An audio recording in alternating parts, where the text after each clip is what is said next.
যদি আপনার নিয়ত থাকে এই মোবাইলটা 10 বছর ব্যবহার করলে একটা হজ্জের নেকি হবে, কে আছেন এই নিয়ত মোবাইল ব্যবহার করেন বলেন তো দেখি? তাহলে এটা বেদাত হলে কি করে? এটা বেদাত হলে করে, এটা শরীয়তের জন্য সহায়ক।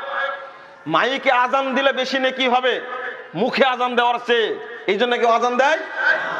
তাহলে মাইক বেদাত হলে কি করে? আজীব ব্যাপার।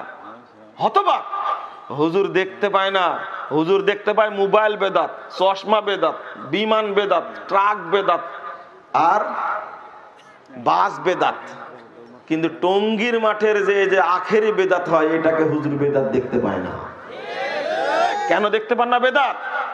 ঈদে মিলাদুন্নবী পালন করা হয়, এটাকে বেদাত দেখতে পান না? এটা কোথায় পেলেন? 625 হিজরিতে একজন ব্যক্তি তৈরি করলো ঈদে মিলাদুন্নবী পালন করা, তাকে আপনারা বেদাত বলতে পারছেন না, আর বেদাত দেখতে পাচ্ছেন মোবাইল বেদাত।